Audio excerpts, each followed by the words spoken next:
Bueno, buenas noches a todos y a todas, bienvenidos.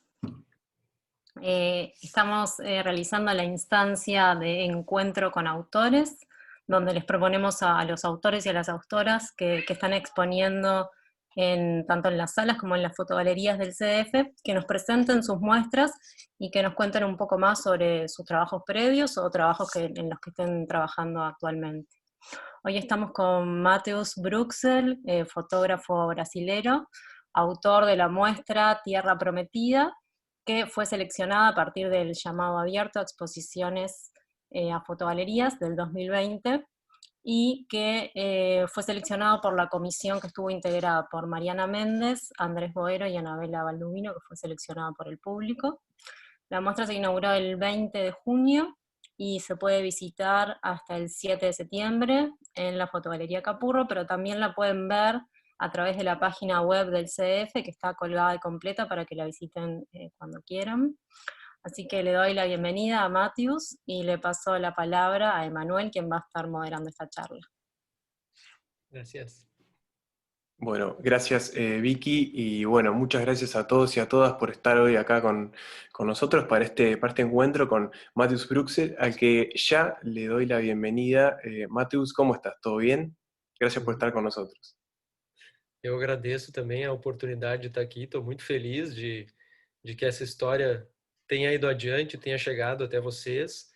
E agradeço muito a oportunidade. Quero cumprimentar a todos e todas que estão presentes aqui hoje também para participar dessa conversa. Bien, buenísimo. Vamos a presentar brevemente a Mateus antes de comenzar con su exposición. Mateus vive y trabaja en Porto Alegre, en Brasil, y de allí desarrolla proyectos de fotografía y video.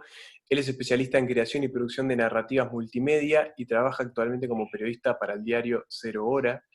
Y bueno, el proyecto que nos va a comentar hoy, Tierra Prometida, que ya hizo referencia tanto él como Vicky, trata sobre el flujo migratorio de haitianos y senegaleses en Brasil. El contexto de crisis y miseria de estas naciones ha impulsado la diáspora y decenas de miles de inmigrantes de esos países han cruzado las fronteras brasileñas en los últimos años.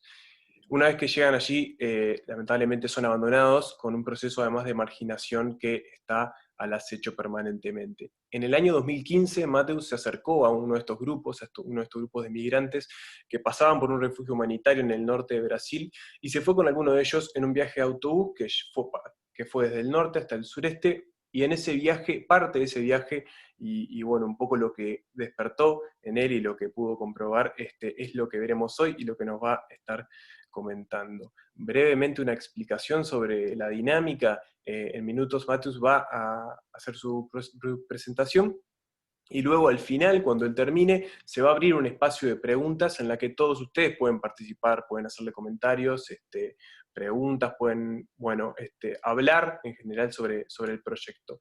Les pedimos, eso sí, que si alguien tiene una intervención, escriba su nombre en el chat, escriba que tiene una pregunta y eventualmente les habilitamos el micrófono, porque como verán están silenciados para que no se interfieran ningún tipo de ruidos externos a la presentación. Por último, solo queda recordarles que esta actividad, así como todas las que hemos estado realizando en los últimos meses, está siendo grabada y luego quedará colgada en nuestro sitio web para quienes estén interesados en verla. Así que bueno, Mateus, te cedo la palabra para que nos hables de Tierra Prometida, del proceso de creación de este proyecto y bueno, un poco qué despertó en vos también. Así que tenés ahora el espacio para hacerlo. Bueno, gracias. Esse projeto ele começou em 2015 como uma reportagem para o jornal onde eu trabalho, e depois de ser publicado, ele teve um site especial na época, foi publicado no jornal impresso, se transformou também num pequeno documentário na época, produzido para o site do jornal, e depois disso ele ficou adormecido. Ficou adormecido até por 4 anos, até que em 2019 eu voltei para esse trabalho, porque eram cenas que me traziam lembranças bastante tristes, assim, e de ter vivido e visto cenas que podiam ser de sofrimento de pessoas, situações de pessoas passando provações, necessidade ao longo desse caminho. E ele levou foram 4 anos adormecido, amadurecendo um pouco a ideia de voltar nele, até que em 2019, durante o Fest Foto, um festival de fotografia aqui de Porto Alegre, o tema era migrações, e eu aproveitei essa oportunidade para voltar para esse trabalho e voltar a rever as fotos. E aí foi uma surpresa porque eu resolvi que eu ia procurar um dos imigrantes que eu tinha retratado, tentar encontrar um dos imigrantes que eu tinha retratado naquela época, para tentar descobrir como é que ele estava hoje. Então, acho que é um trabalho que ele se divide em 2 momentos. Assim, ele foi produzido como uma reportagem, parte de uma reportagem, e depois ele se transforma para outra coisa, para uma narrativa, para tratar de reencontro, de empatia, que é uma palavra que se fala muito hoje no tempo de pandemia, assim, né? De se colocar no lugar do outro, mas sempre lembrando que é preciso também respeitar o lugar de fala do outro, né? E então acho que é um trabalho um pouco, para mim hoje eu enxergo ele, esse retorno, esse reencontro meu com o trabalho que foi feito lá atrás e foi revisitado 4 anos depois. E curiosamente, quando estreou a mostra em Montevidéu, esse trabalho recém tinha feito 5 anos, né? Ele fechou, ele foi feito a partir de junho de 2015. Então, quando a mostra estreou aí, ele estava fazendo 5 anos, né? Que voltou a circular também. Então, acho que muito se fala hoje sobre empatia, de se colocar no lugar do outro, respeitar o outro. E acho que o objetivo desse trabalho, de ter voltado para esse trabalho, é um pouco perceber o outro e ouvir ele, valorizar ele. E essa semana até estava participando de uma conversa sobre a pandemia e tal, e como a gente, nesse período, ficando em casa, acaba observando, enfim, a rotina dos vizinhos na janela, convive com isso muito mais, assim, até que ponto a gente também não é o outro quando é visto por um vizinho na própria janela, né? Então, talvez fazer até uma reflexão sobre isso, assim, né? De se colocar no lugar dos outros, às vezes. Então, com esse trabalho, acho que a minha intenção é que as pessoas se importem mais umas com as outras. Ele começou como uma reportagem e depois eu voltei para ele pensando nisso com uma inquietação humana e não tão de jornalista, assim, de tentar reencontrar um daqueles personagens, assim. Acho que eu vou compartilhar aqui a tela para a gente ver, começar a ver algumas fotos. Opa.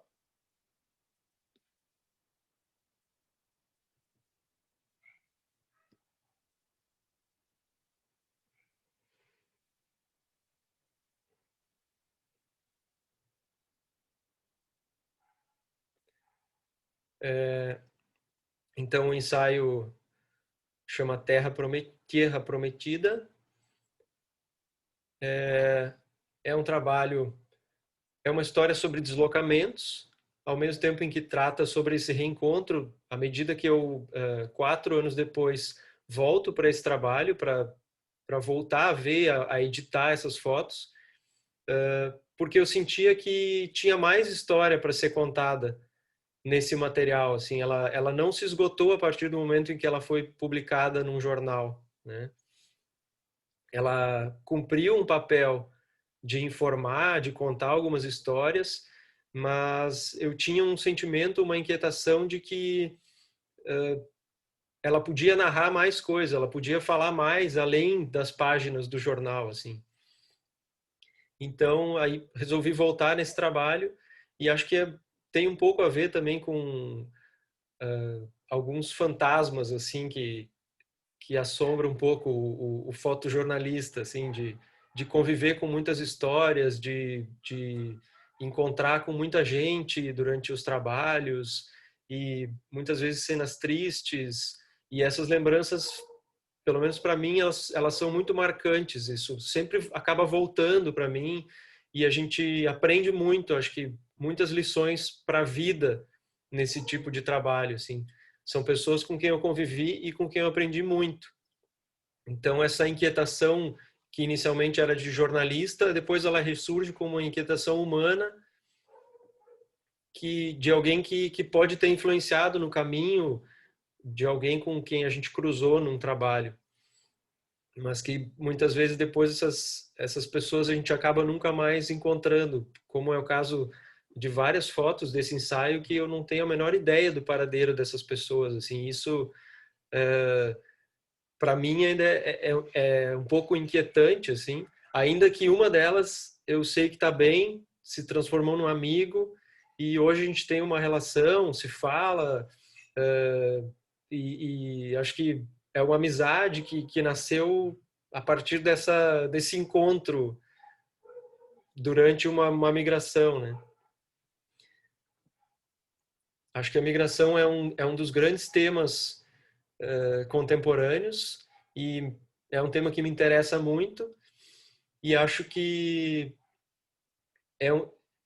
muitas vezes eu me pergunto como é que estão esses movimentos no mundo hoje, durante essa pandemia, em que ela domina muito o noticiário da grande imprensa, enquanto ela é o assunto dominante, né? Como é que estão essas pessoas? Como é que ficam esses movimentos, né? Enquanto a gente não fala disso ou não vê isso, né, acontecendo.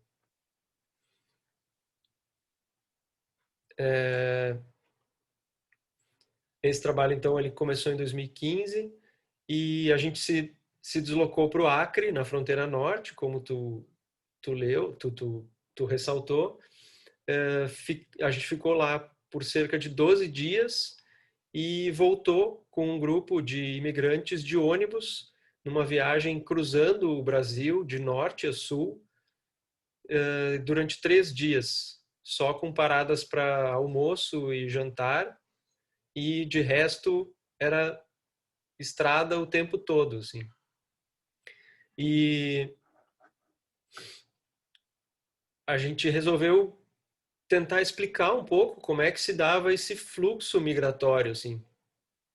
Tentar entender isso, porque muitas dessas pessoas acabavam chegando no sul do Brasil, no nosso estado, em busca de emprego, de melhores condições de vida. Então, é um ensaio que se desenvolveu no abrigo humanitário e basicamente na estrada, assim, ao longo condensado nesses 12 dias, assim, de trabalho, que era fotografando todo dia, mas também ouvindo muitas histórias. E essa é uma imagem do abrigo, de uma fila para tentar embarcar num ônibus oferecido pelo governo, e não era todo mundo que conseguia embarcar. Normalmente o critério era quem já estava mais tempo no abrigo. Então, nem sempre esses ônibus eram oferecidos, tinham momentos que esgotavam os ônibus, e, e aí muitas pessoas acabavam ficando até 3 meses nesse abrigo, dependendo de alimentação e em condições muito, muito precárias, né? Era um lugar que tinha condições para receber cerca de 400 pessoas e chegava a ter 1.000 às vezes, 1.200. Então eram condições muito precárias de recepção para esses imigrantes que chegavam, que não paravam de chegar nesse período, né?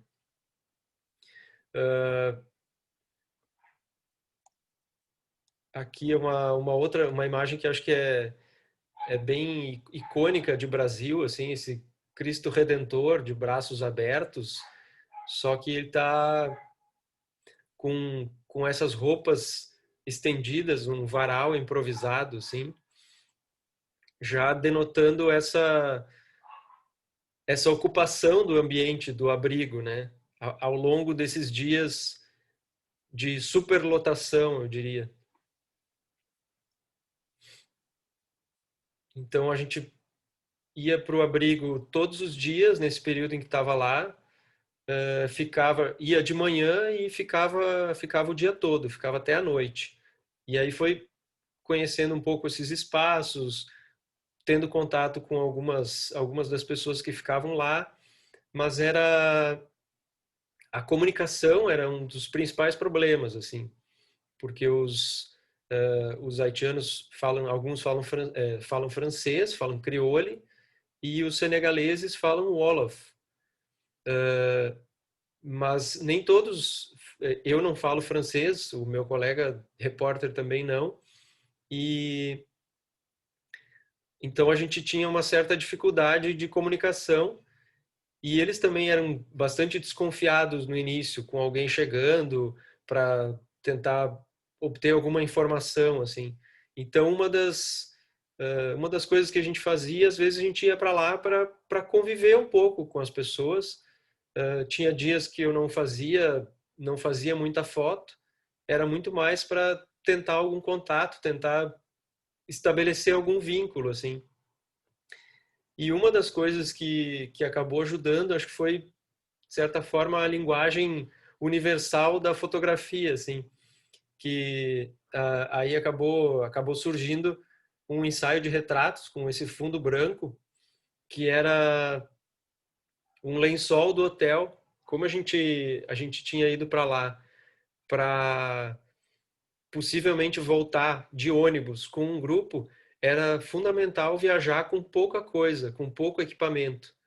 Não tinha como carregar muita coisa porque a gente tinha que ser um pouco andarilho, assim. E como essa era a ideia era trabalhar com pouco equipamento. Essas fotos são todas feitas apenas com luz natural, não tem luz artificial. E para tentar criar um vínculo, tentar uma relação com essas pessoas, um dia eu resolvi eu levei um lençol do hotel, coloquei na mochila, e a área do abrigo era bastante grande. E aí eu levei o lençol e estendi por cima de uma goleira. Tinha um campo de futebol e coloquei o lençol por cima da goleira, fazendo esse fundo branco, assim. E aí tinha uma predisposição de algumas pessoas a serem fotografadas. E aí, quando eu menos esperava, tinha uma fila de gente para fazer retrato, assim. E aí se criou um movimento, assim, e eu mandava algumas fotos para eles por e-mail, para eles usarem no Facebook, e alguns que conseguiam se conectar de lá e falar com familiares. Na época o Facebook era a rede social dominante, assim. Então, meio que se estabeleceu uma relação. Eu era o cara que fotografava, assim. E aí a gente conseguiu ter uma amizade com alguns deles e se comunicar melhor. E aí foi conhecendo mais histórias. A gente se apresentava sempre como jornalista para conversar. Mulheres não era muito comum, mulheres e crianças, mas tinham poucos e haviam alguns, mas a maioria era de homens que vinham para viajar, para tentar conseguir recursos para enviar para as famílias, e depois eles acabavam trazendo a mulher e os filhos para o Brasil também, né? Então, primeiro vinham os homens para tentar se estabelecer, conseguir um trabalho, ver quais eram as condições, e a viagem também era bastante dura, assim, né? Logo que a gente chegou no abrigo,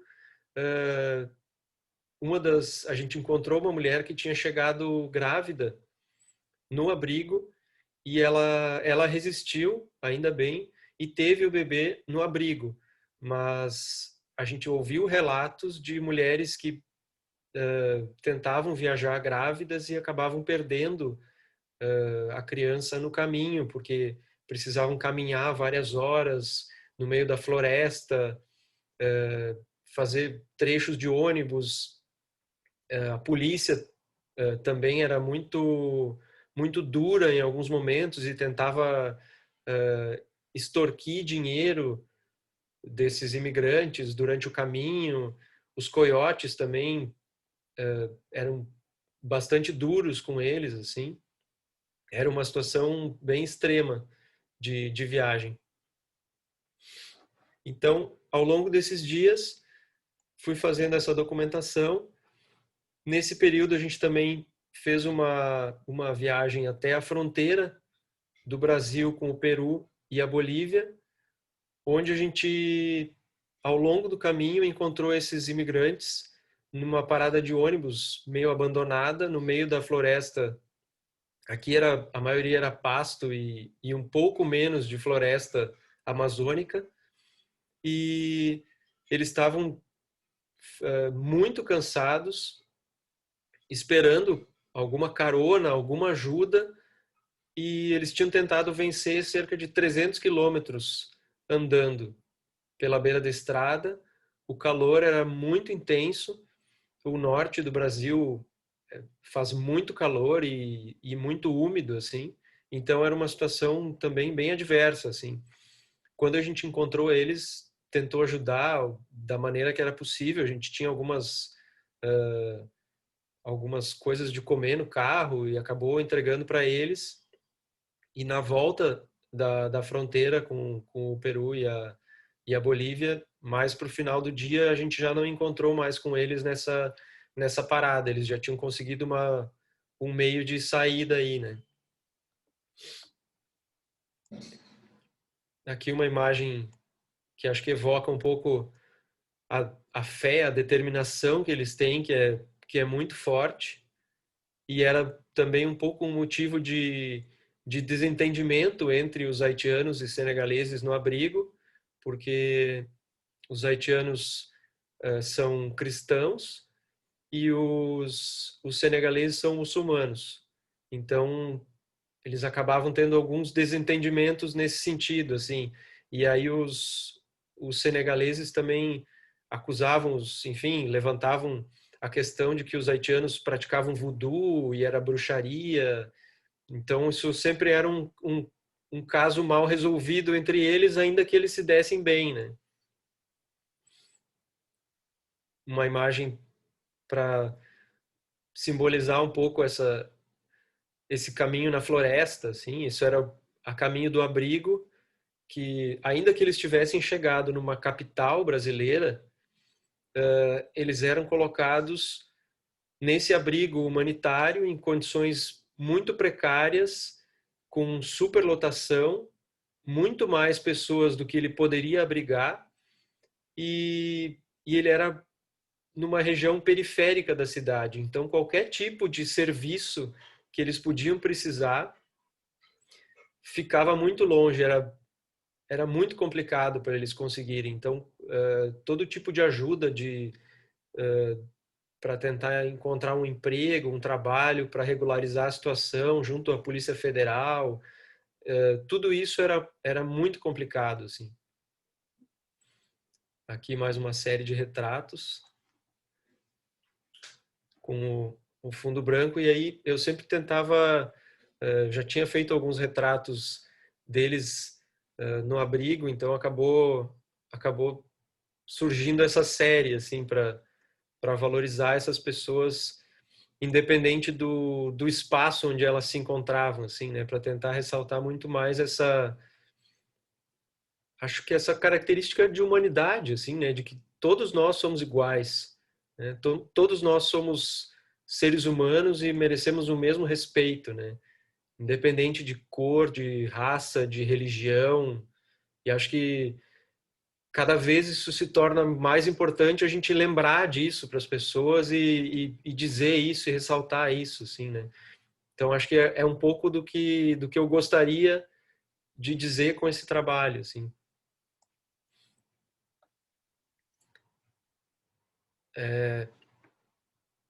Aqui é um imigrante depois da chegada no abrigo.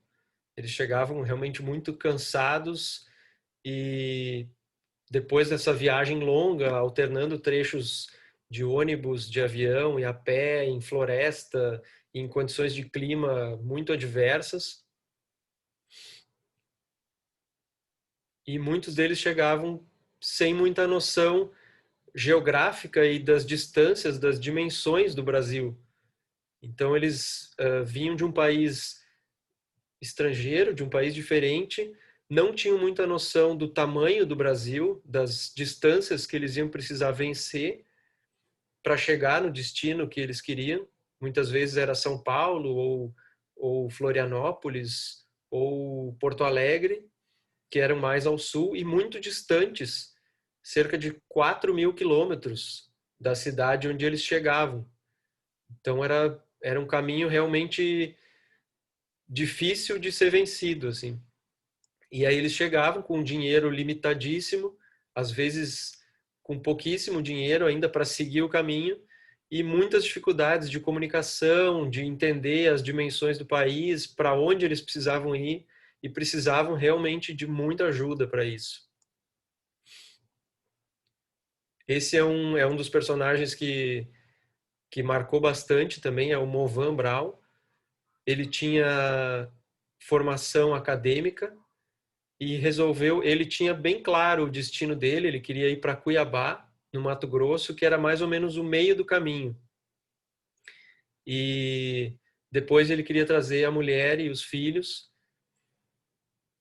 E era uma história, ele falava, se não me engano, falava 3 línguas, se comunicava muito bem e acabou ficando em Cuiabá, mas eu acabei perdendo o contato dele. Tentei encontrar ele via redes sociais, mas não consegui localizar, não tive sucesso. Essa foi uma das primeiras fotos que eu fiz quando a gente chegou no abrigo humanitário, e era uma cena muito impressionante, assim, uma energia muito impressionante, que eles estavam todos numa quadra de esporte, rezando e cantando, fazendo um culto. Então, e todos eles cantavam essas músicas e a noite ia caindo e o som ecoava e se misturava com a floresta ao redor. Era realmente arrepiante, assim, uma foto que para mim me comove muito ainda de ver, eu quase me transporto para aquele lugar, assim.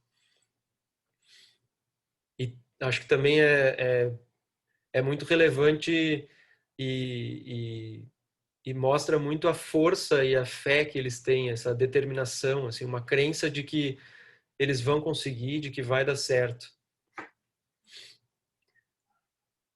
Essa foi uma das fotos que acabou entrando, que não foi feita no abrigo e nem durante a viagem, mas que acho que ela faz muito sentido nesse conjunto, assim, porque é de uma outra história de imigrante que acabou cruzando o meu caminho nesse intervalo de tempo entre ter produzido esse material em 2015 e voltar para ele em 2019, que foi de um outro imigrante senegalês que já estava trabalhando em Porto Alegre, estabelecido como motorista de aplicativo, mas foi vítima de violência. Ele foi assassinado enquanto ele trabalhava e o corpo precisou ser repatriado. Ele foi enterrado no Senegal, em Dakar. E também foi uma história bem comovente, assim, essa é uma foto do funeral dele aqui em Porto Alegre, quando ele recebeu homenagens de toda a comunidade senegalesa, que acabou se juntando e fazendo um financiamento coletivo para que o corpo dele pudesse voltar e ser enterrado na terra natal. Aqui mais uma imagem do abrigo aí, novamente o momento do embarque, que eram os ônibus saíam normalmente à noite, e essas pessoas, na maioria, era quase como era uma sensação de estar participando quase de um sorteio, assim, por mais que não fosse um sorteio, mas era se criava uma angústia e uma ansiedade tamanhas pelo momento de anunciar o nome das pessoas que iam embarcar no ônibus para poder sair do abrigo, que todo mundo ficava pronto e guardava suas coisas na mala para esperar se o seu nome fosse citado, e depois quem não era citado acabava ficando chateado, enfim, ficava mais tempo até aparecer o próximo ônibus para poder sair de lá, né? Aqui mais uma mãe com uma filha e um outro imigrante. Também naquele fundo branco. Essas fotos, a maioria eu fazia foto, pegava o nome e algum tipo de contato, assim, mas a maioria desses contatos já não respondeu mais minhas mensagens anos depois, né? Então, ou trocou de e-mail, ou não tinha mais uma determinada conta numa rede social. E ao longo, acho que desses anos de trabalho, a gente ouviu muitas histórias de pessoas em busca de uma vida melhor, desse lugar especial no mundo, assim, dessa terra prometida, né? Mais uma imagem de um momento de espera, assim. Esse é o Jean-François, mais para adiante no ensaio ele aparece tomando um banho numa outra foto. Um momento de passatempo, um dos poucos momentos em que de diversão, assim, às vezes eles jogavam futebol também numa quadra, enquanto esperavam esse tempo passar no abrigo até uma nova oportunidade para sair de ônibus ou para conseguir sair desse lugar, assim, que era um lugar de passagem, mas que por conta das condições de cada um, alguns ficavam um pouco mais tempo que outros, assim. E essa oscilação de pessoas também era uma coisa bastante curiosa, assim, porque à medida que a gente conseguia, que num dia a gente conseguia falar com alguém, essa pessoa no dia seguinte já podia ter deixado o abrigo. Então era meio que muito sintomática dessa migração assim descontrolada, né?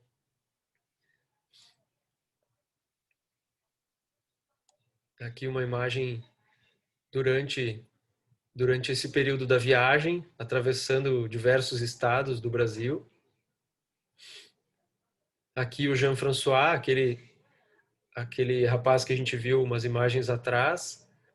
E acho que esse daí foi um dos momentos que mais me marcou nesse trabalho, que pelas condições muito precárias do abrigo, num determinado momento, pelo menos esse grupo de pessoas que a gente estava documentando, eles resolveram parar de usar os banheiros do abrigo por tão péssimas eram as condições, tão ruins eram as condições desses banheiros. E aí eles passaram a tomar banho, por exemplo, eles não usavam aquela estrutura do abrigo, que era muito suja, muito ruim, e eles resolveram tomar banho enquanto chovia, assim. Então a gente estava fazendo uma entrevista, conversando com eles, e começou a chover e eles pediram licença da entrevista e se colocaram embaixo de uma queda de água, assim, para tomar banho enquanto chovesse, para aproveitar a água da chuva, porque era mais limpo do que se eles fossem usar o banheiro do abrigo, né? E aí eu conversei com eles se tudo bem eu registrar esse momento, e eles, tudo bem, eles não queriam que perder aquela oportunidade da chuva. E aí eu fui fotografando eles e com o calor de lá, quase todo o final do dia acabava chovendo, assim. E aqui o Maxone Vertu, que é nessa mesma ocasião em que o Jean-François, os dois estavam juntos dando uma entrevista pra gente. E acho que o Maxone foi uma das histórias que mais me marcou, e essa foto, para mim, ela era muito dolorida, assim, porque ela trazia lembranças de momentos difíceis, de dor, de privação, de necessidade que essas pessoas passavam e que eu tinha registrado e presenciado, assim. E isso era, de certa forma, uma lembrança muito triste, assim, e acho que por isso que eu acabei me afastando desse trabalho. Mas quando eu voltei para ele 4 anos depois, em 2019, por conta da residência artística do Fast Foto, eu sabia que o Maxoni, quando ele conheceu a gente no Acre, lá no norte do país, quando ele recém tinha chegado no Brasil, ele manifestou o interesse de, ele conheceu a gente, se deu bem com a gente, ele disse, eu vou para a cidade de vocês. E a gente não, enfim, podia, não podia, era uma coisa, se ele conseguisse, que muito bom, assim, a gente ia tentar ajudar ele de alguma maneira, assim, mas depois a gente acabou saindo do abrigo por conta da reportagem e perdeu o contato com ele, eu perdi o contato com ele, mas fiquei sabendo que ele acabou vindo para Porto Alegre depois de conhecer a gente. E aí a gente até reencontrou ele em Porto Alegre aqui, logo que ele chegou, e ele foi para o interior do Rio Grande do Sul, do estado, para umas cidades menores, ficou alguns dias nessas cidades. Enfim, por 4 anos eu perdi o contato com ele, mas eu sabia que ele ainda estava morando por aqui. E aí, para esse trabalho da residência, eu resolvi tentar encontrar com ele novamente, e meio por conta de uma inquietação pessoal, assim, para saber como ele estava, que fosse, independente do que poderia surgir daí. E aí, um dia, eu resolvi ir atrás dele, e aí, assim, acabou surgindo um filme. Eu saí com 2 fotos dele que eu tinha desse ensaio, e resolvi ir num lugar que eu sabia que ele tinha ficado aqui em Porto Alegre, que era para acolher imigrantes logo que eles chegassem, mas ele tinha ficado lá ainda acho que no final de 2015, há 4 anos atrás. E para minha surpresa, quando eu cheguei lá, tinha uma associação que eu não conhecia, que ajuda imigrantes, de pessoas voluntárias, e é uma dessas senhoras, a Neuza, conhecia ele. Eu mostrei as fotos e ela conhecia ele e ligou para ele, telefonou para ele naquele momento, e ele estava muito próximo desse lugar. E em seguida, no primeiro dia que eu saí para procurar com ele, eu já encontrei com ele. Foi uma situação muito emocionante para mim, assim, e para ele também, descobri depois. E ele simplesmente acabou com qualquer lembrança dolorosa que eu pudesse ter, assim, porque eu mostrei as fotos para ele, eu achei que ele poderia ficar triste de lembrar dessa situação, e ele se alegrou, sorriu e disse que se alegrava muito de me encontrar de novo, assim, na cidade, morar na mesma cidade que eu agora, e que agora que ele falava melhor a minha língua, que a gente podia falar bem a mesma língua, ele adoraria contar a história dele e se eu poderia fazer um filme com ele. E aí eu acabei adotando isso como meu projeto, e a gente fez juntos um filme sobre a vontade dele de fazer um filme. E esse foi o trabalho. Então acho que esse ensaio, ter voltado para esse ensaio, ele acabou sendo uma maneira de eu me reencontrar com o meu trabalho, de reencontrar com um personagem que participou desse ensaio e que, para mim, o paradeiro era um pouco incerto, assim, mas fiquei muito feliz de reencontrar ele, saber que ele está bem, e a gente segue se falando. E acho que também trata da questão da identidade, assim, de ele poder se representar e se ver representado e se sentir bem com isso, que era uma outra coisa, assim, que também me inquietava de fotografar o outro e como eu vejo o outro, mas eu, enquanto um privilegiado de fazer isso, né, porque são pessoas que estão numa situação que às vezes é de necessidade, né, que passando alguma necessidade, mas saber que ele está bem e que ele entende que aquela era a história que eu tinha que contar, isso também me conforta de certa forma, assim. Então, e eu me senti um pouco responsável por ele ter vindo para a mesma cidade que eu. Então, acho que a gente tinha que acabar se encontrando e sendo amigo mesmo, assim. E aí, no dia que a gente se reencontrou, acho que essa é uma foto do dia que a gente se conheceu no abrigo em 2015 e aqui do dia que a gente se reencontrou em 2019, 4 anos depois.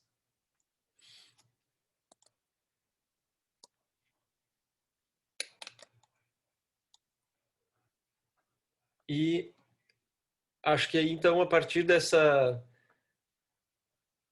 residência, acho que essas questões vieram surgindo, assim. No filme, acho que a gente pode ver o filme em seguida já, ele tem 6 minutos, mas Sí, acho que volta um pouco essas questões do reencontro,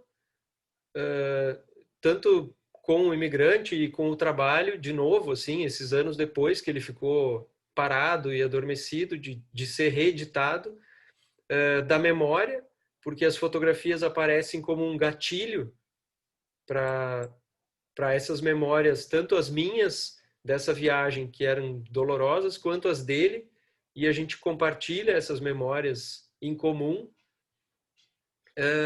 assim como uma questão de identidade, de eu representar o outro e de como ele se representa ou se vê representado nessas imagens.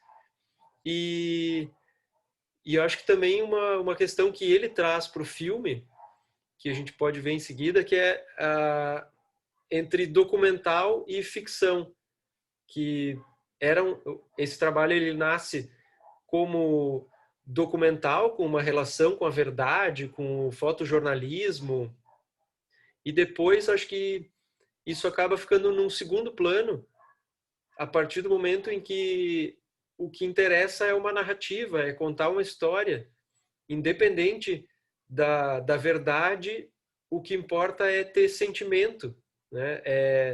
Claro, guardadas as proporções, as questões éticas nesse caso, assim, né? Porque eu fotografei,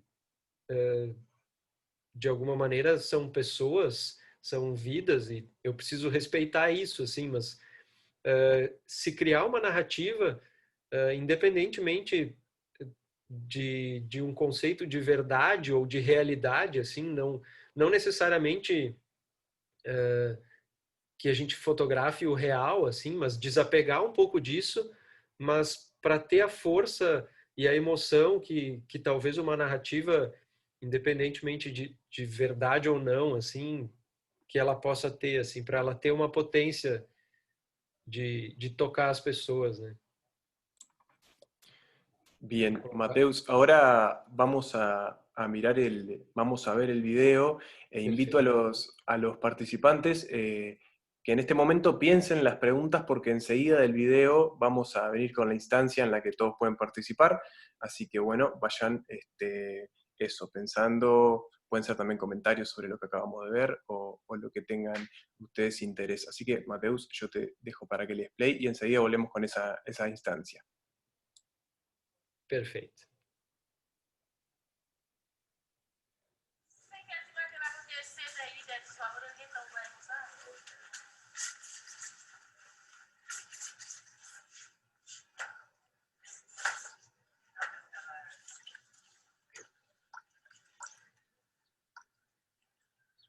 Esse filme pode começar, na minha imaginação, tipo, os imigrantes, na chegada dos imigrantes. Na chegada dos imigrantes. A chegada dos imigrantes.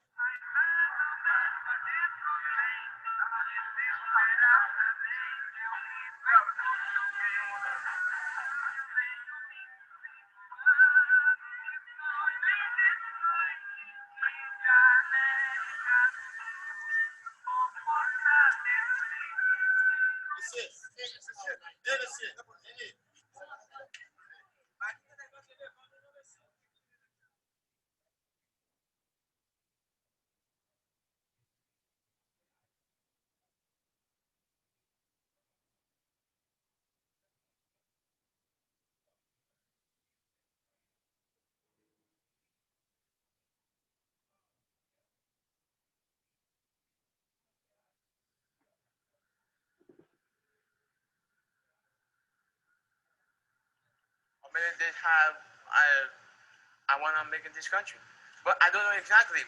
Eu tenho 3 anos aqui do Brasil e daqui a pouco a gente vai fechar 4 anos. I have to move me to live in another country. Da área que eu morava, o Haiti, saí do Haiti, passar a República Dominicana, de República Dominicana, de voo até Colômbia, de Colômbia, Equador, de Equador, Peru. In Peru, the cops attack you? Yeah, the bus, the cops takes me up about 100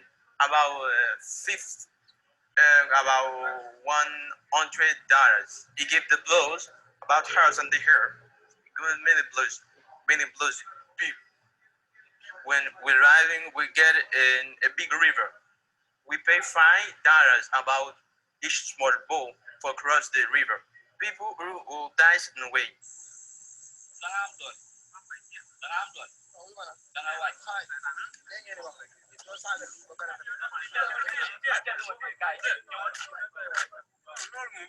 Minha família, só eu, e está fora. I cannot go and the behalf of my family without money. My dreams is working for change my life. A minha vida mudou bastante. A nosso sono, a nossa vontade, nosso projeto hoje é trabalhar sobre um filme e para fazer um testemunho sobre a nossa história imigrante. Eu gostaria de deixar uma história. Meu sonho é assim. Eu sou imigrante, meu nome é Massoni.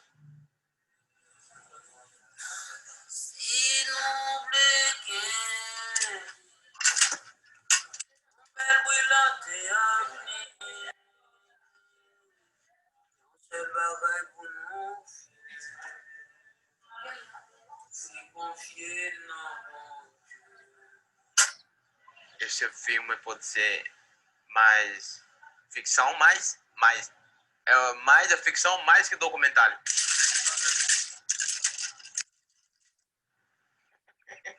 Eu tenho um primo meu que até agora que nós moramos juntos. Aí eu cheguei tipo, deixa eu pensar. A gente tem que ser um filme. Faz um filme, contar um pouco da minha história. Esse cara chegar em casa, ele sair do Haiti, como é a situação do Haiti. E também sabe que o dólar está subindo bastante.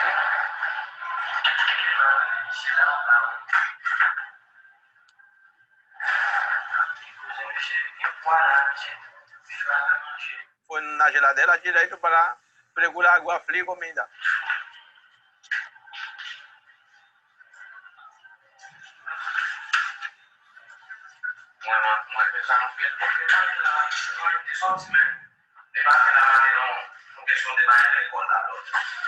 Como a minha vida começar melhorando aqui do Brasil, a mãe ele dá comida para ele.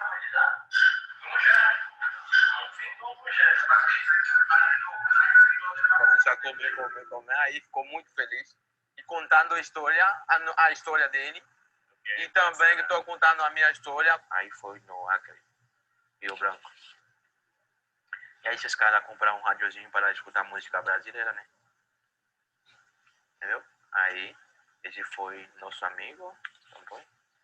Essa é uma época que a gente não vai esquecer nunca.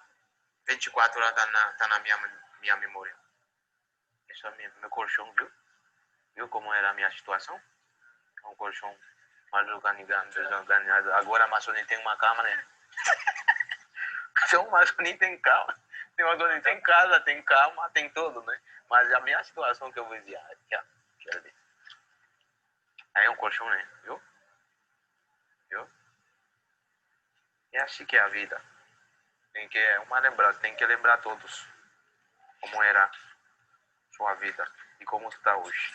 Esse dia foi maravilhoso para nós, cara. É mais a ficção mais que documentário. A ficção mais que documentário, assim. Ainda tem brasileiro que não sabe que somos, né? E através da ficção que a gente vai saber que nós estamos. Não foi um filme. Não foi um filme qui gagne rapport ensemble avec immigrants haïtiens et puis brésiliens.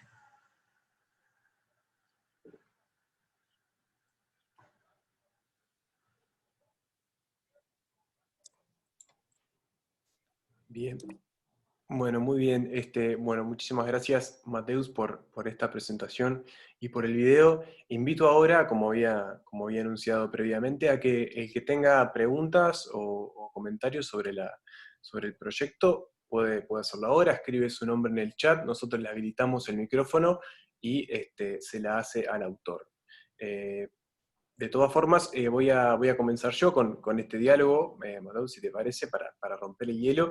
Y me gustaría saber, en primer lugar, porque es algo que a mí me quedó durante todo lo que nos expusiste, y es que estuviste frente a circunstancias y escenas y personajes como muy fuertes, ¿no? Vos mismo lo dijiste, había momentos donde la energía era muy fuerte en lo que estabas viendo, y yo quiero saber cómo te cambió a vos eso sobre el tema de la migración. ¿Qué conceptos y qué cosas te cambió a vos la perspectiva de estar adentro de lo que sucedía respecto a lo que pensabas antes sobre este tema?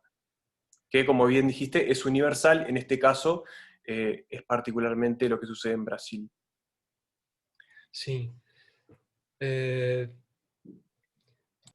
Eu acho que a principal mudança é de entender essas pessoas como iguais, de respeitar eles como iguais, como se a gente tentasse imaginar um mundo que não tem uma fronteira, que as fronteiras elas são a gente que inventou elas, né?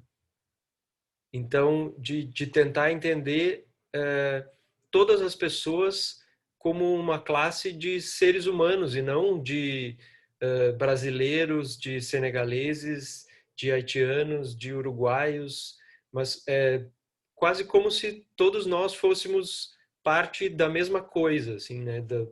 Do mesmo mundo, a gente mora no mesmo lugar, né?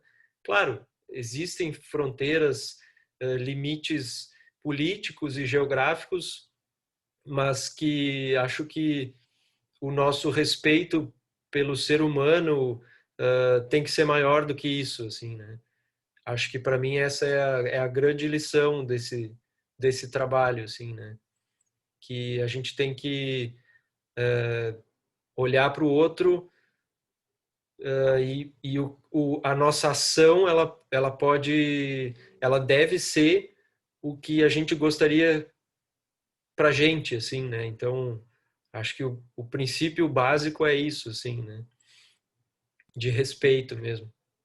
Bien, sí, y de eso de pensar las fronteras como una construcción humana, ¿no? Y sacarle como el peso y empezar a entender un poco más a la sociedad como un todo.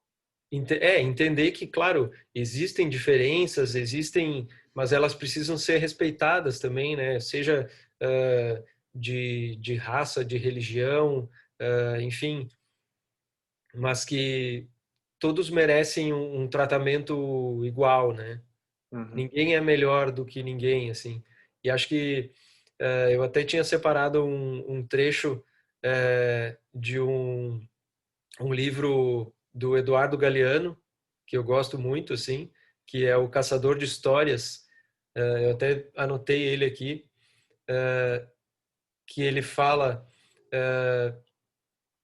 teu Deus é judeu, tua música é negra, teu carro é japonês, tua pizza é italiana, teu gás é argelino, teu café é brasileiro, tua democracia é grega, teus números são árabes, tuas letras são latinas, eu sou o teu vizinho e tu dizes que eu sou estrangeiro, né? Então acho que é um trecho curto, mas acho que é muito potente, assim, né? Acho que é um pouco isso que a gente quer dizer, assim, né?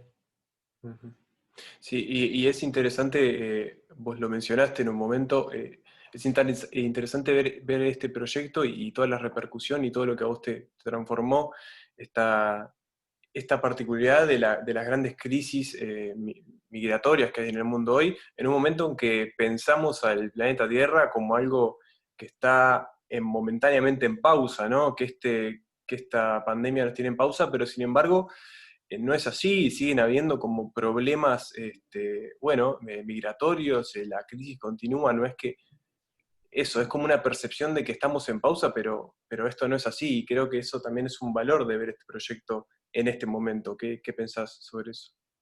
Eu acho que por mais que ele tenha sido produzido alguns anos atrás, eu acho que ele nesse sentido, ele é atemporal, né? Porque ele não é datado. Esse tempo suspenso que a gente está vivendo agora, que nem tu falou, acho que esse trabalho ele pode trazer uma reflexão nesse sentido, justamente, de que esse tipo de movimento ele sempre aconteceu e ele vai seguir acontecendo e a gente não tem, pelo menos no Brasil hoje, assim, não tem nenhum tipo de receptividade ou de ação nesse sentido para tentar minimizar as dificuldades que essas pessoas passam, assim, né? Então, muitas vezes depende de organizações sociais, de pessoas voluntárias, né, que acabam fazendo esse tipo de ajuda, de trabalho, né? Sí, recordamos nuevamente que cualquiera que quiera hacer un comentario o una pregunta se anota en el chat y se la transmitimos a Mateus. Más bien, ustedes se la hacen porque le habilitamos el micrófono y se la hacen personalmente. Mateus, en la última parte de tu presentación vimos este video que de alguna manera evidenciaba la cercanía a la que llegaste con él, con el protagonista. Pero me gustaría, si podés comentarnos si tuviste las otras experiencias, de las que te acercaste a ellos y del otro lado te encontraste con una persona que no tenía interés de que su problemática se transmitiera, que de alguna manera era receptivo a que eso sucediera, a estar en el lente de tu cámara, por ejemplo, a que vos mismo te acercaras. ¿Te sucedió eso? ¿Te pasó en algún momento? Sim, acho que principalmente no início, assim, a gente tinha bastante resistência, né, das pessoas no abrigo e mesmo no ônibus, quando a gente embarcou com um grupo, tinha parte desse grupo, assim, que tinha muita resistência em conversar com a gente, porque não sabia, já tinha sofrido muito ao longo do caminho, né? Então as pessoas ficavam com um certo resguardo e mesmo de se expor diante de uma câmera, e acho que perfeitamente eu entendia esse tipo de resguardo, né? E acho que é preciso respeitar, assim. A gente, enfim, até hoje eu acho que eu ajo assim com o meu trabalho, né? Porque se alguém me diz que não quer uma foto, que não quer aparecer na foto, eu respeito. Acho que não, na maioria das vezes não tem necessidade. Assim, acho que o respeito é uma coisa que eu prezo muito, assim, nessa questão ética, mesmo no jornalismo ou como ser humano, assim. E acho que apareceu bastante nesse trabalho, né? E acho que a convivência com as pessoas e como a gente demonstra o comportamento que a gente teve ao longo desses dias, e mesmo o respeito que tinha num primeiro momento da pessoa dizer não para uma foto, acho que a convivência ao longo dos dias, mesmo na viagem de ônibus, de fazer as refeições junto, de passar, às vezes, 20 horas dentro do mesmo carro, sentado no mesmo ambiente, ela acaba sendo tão extrema que só uma troca de olhar, às vezes, ela autoriza ou desautoriza um determinado contato, assim. Então, teve uma situação extrema no caminho, que aconteceu um acidente muito grave, assim, entre 2 caminhões, e o ônibus em que a gente estava viajando ficou parado por algumas horas num engarrafamento, num congestionamento da estrada, e faltava muito pouco para a gente chegar em São Paulo, que era o destino final de alguns deles. E eles já estavam bastante ansiosos para chegar, mas muito cansados ao longo de quase 3 dias de estrada, de viagem sem parar, né? E aí tinha um grupo que era muito resistente à foto, eles eram muito fechados, assim, e naquele momento a gente parou e alguns desceram do ônibus e alguns deles vieram falar comigo e pedir para fazer algumas fotos e se eu poderia mandar para eles depois. Então, mesmo essa relação de convivência acabou quebrando aquele clima que poderia ser mais hostil e de resistência. Depois, acho que a convivência e o respeito acabaram passando por cima disso, assim, né? Mateus, tenemos una pregunta de Nadia, a quien ya le habilitamos el micrófono para que te la pueda hacer. Hola, buenas noches. Olá. Quería saber si ahora estás trabajando con algo vinculado a esta temática o si estás trabajando con proyectos de otro tipo. Ah, muito bom. Eu tenho uma ideia de seguir com eles, acho que não é um trabalho fechado esse das migrações, até por uma vontade, acho que minha e deles também, de seguir fazendo vídeo e nesse vídeo que a gente assistiu, uma referência bastante forte foi o Jean Rouch, que é do início do documentário, assim, com uma temática social. Eu mostrei para eles, para o Maxone, para o Kesley e para o primo do Maxone, que aparecem no filme, um documentário do Jean Rouch, um filme do Jean Rouch chamado Moi, un Noir, que é um cineasta francês. E como ele era em francês, eles entendiam perfeitamente, muito melhor do que eu, os diálogos do filme. E o Jean Rouch, ele distribuiu câmeras para diversas pessoas e eles gravavam o próprio cotidiano e faziam uma espécie de uma ficção nesse filme.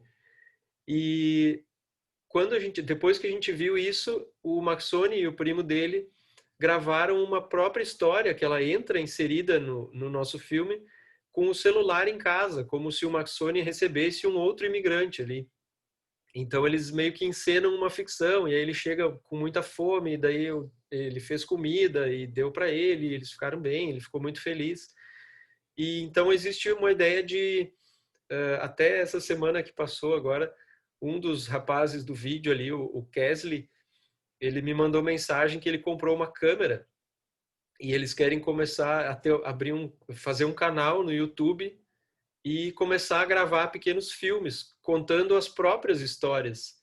Então esse filme, de alguma maneira, foi um pouco um embrião, uma semente para que eles talvez possam pensar em fazer as próprias histórias, em contar a própria ficção, ou fazer os próprios documentários, enfim, o que eles quiserem fazer, assim, porque isso não tem muito limite, assim, e o que eu puder ajudar eles, eu vou fazer. A gente já pensou umas pequenas oficinas de vídeo mobile com celular, ou que todos eles têm celular hoje, ou mesmo com essa câmera que eles compraram, só que agora tudo isso está um pouco em suspenso justamente por conta da pandemia, pela necessidade de distanciamento, né? E eles entendem perfeitamente isso também. Mas eu atualmente tenho me dedicado mais até para a cobertura da pandemia e numa linguagem documental, assim, tenho acompanhado isso até através do jornal onde eu trabalho também. Desde o início desse período eu não consegui, eu tenho saído para fotografar quase todos os dias, assim, mas sempre tomando todos os cuidados que conforme as recomendações da Organização Mundial de Saúde, né? Não sei se eu respondi bem a tua pergunta, espero que sim.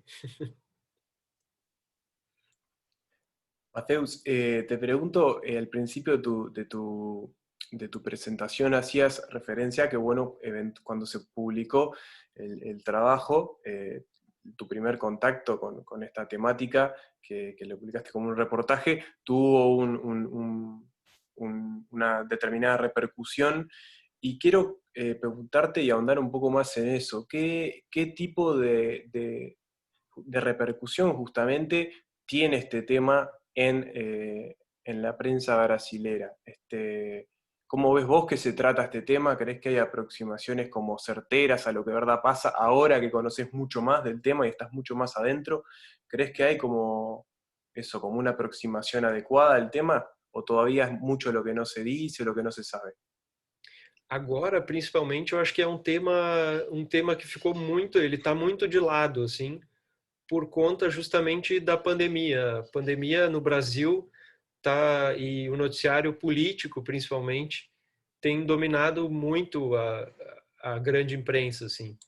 Claro, me refería sobre todo, obviamente la pandemia ha tomado como todos nuestros medios de Sí. comunicación. Acá, si bien no tenemos el problema que tiene Brasil, pasó similar, pero te preguntaba sobre todo antes también, en los primeros meses de 2020, por ejemplo, este tema se estaba tratando, es algo que aparece de vez en cuando en los medios brasileros, previa a toda esta situación de la pandemia.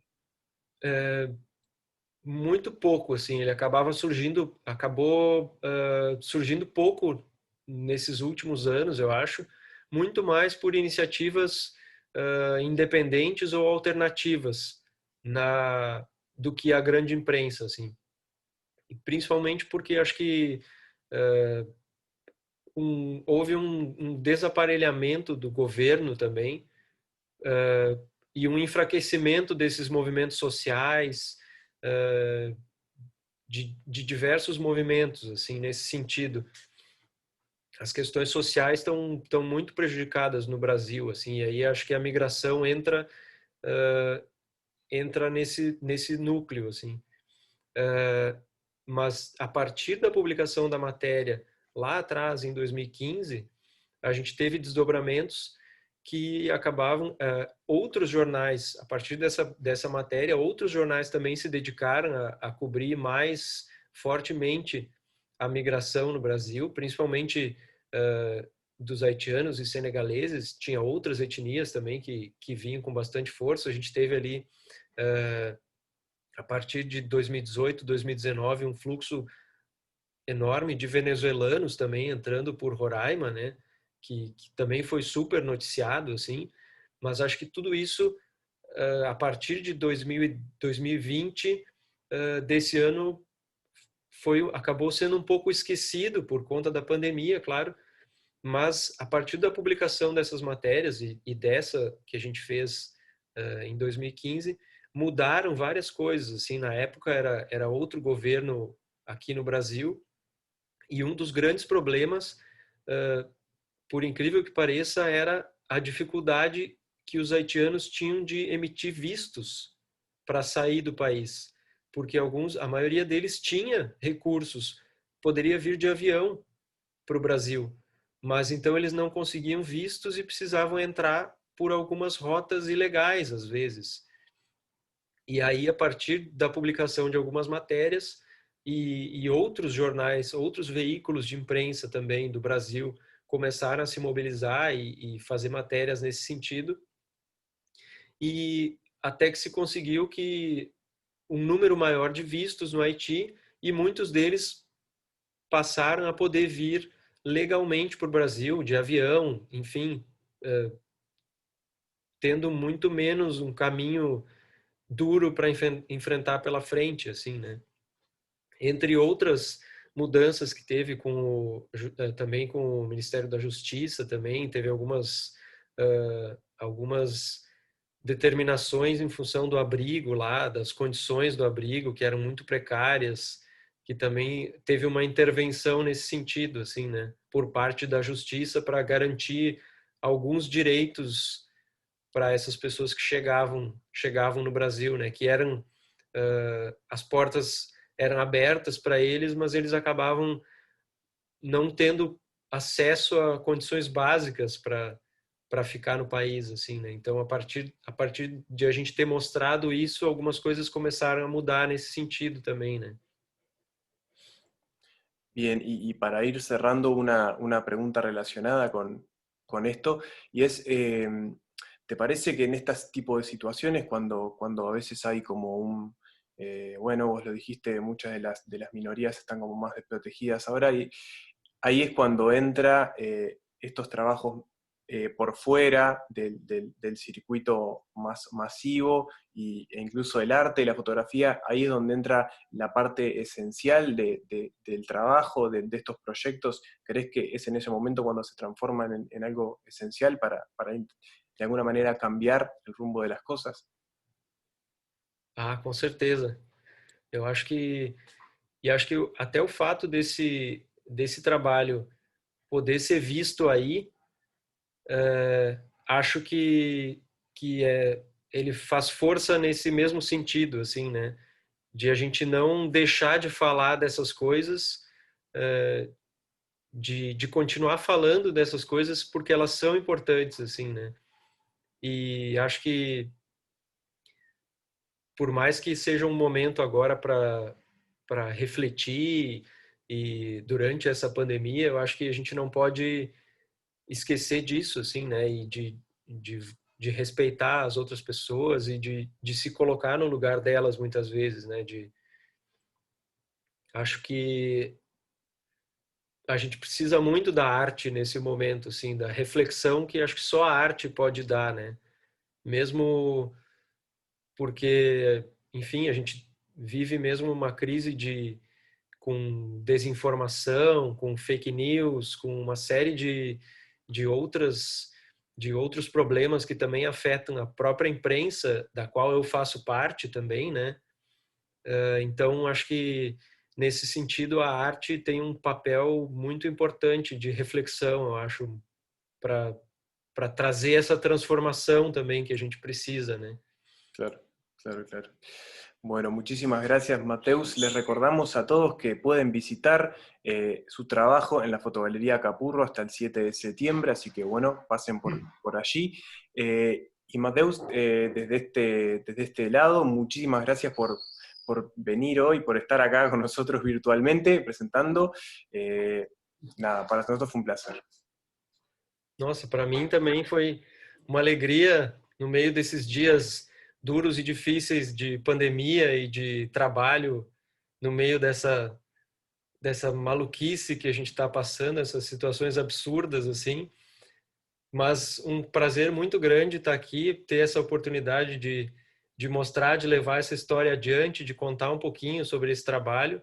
Agradeço pela atenção e pela oportunidade de levar essa exposição aí para Montevidéu através do CDF, um trabalho belíssimo, incrível. Queria agradecer nominalmente a Vitória, a Camila e a Natália, com quem eu tratei ao longo desse processo, com quem eu falei mais ao longo desse processo, assim. E todos vocês também, muito obrigado a todo mundo que participou, que assistiu hoje aqui também. Muito obrigado, só tenho a agradecer. Muchas gracias, muchísimas gracias. Bueno, muchas gracias a vos. Y antes de que se vayan, queremos compartir con ustedes algunas noticias. Primero, que estamos muy contentos porque volvimos a abrir el público el pasado lunes 3 de agosto, así que nos pueden visitar ahora de lunes a viernes entre las 10 y las 19:30 horas, y los sábados de 9:30 a 14:30 horas. Y bueno, pueden visitar las 4 exposiciones fotográficas que se inauguraron en el mes de marzo y el protocolo sanitario. Para saber cómo se puede visitar la sede del CDF, se puede consultar en nuestra página web. También queremos contarles que hay más charlas disponibles de la fotografía en tiempos de pandemia, una iniciativa que propone conocer el punto de vista de referentes internacionales sobre el rol de la fotografía en el contexto actual. Ya habíamos anunciado la charla con Luis Kamniser, ahora se suman las de Juan Antonio Navarrete y Andrea Hosch, los pueden encontrar también en la web. Recientemente estrenamos también el ciclo audiovisual Documentar la pandemia, testimonios desde el fotoperiodismo, en el que diferentes fotógrafos y fotógrafas de la región cuentan cómo están desarrollando su cobertura de la coyuntura actual. La primera entrega es con la fotógrafa Mariana Griff y pueden verlo en nuestro canal de YouTube y en la web.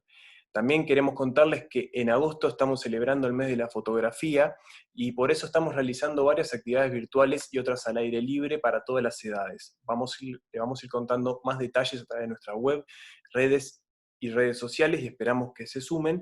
Y solo por poner un ejemplo de lo que estamos haciendo, el próximo sábado 8 a las 11, este sábado, vamos a tener la charla Ventanas en el paisaje, el mundo al revés. Intervenciones urbanas con cámaras oscuras del artista visual y fotógrafo brasileño Dirceu Maués. La charla será en portugués y vía Zoom.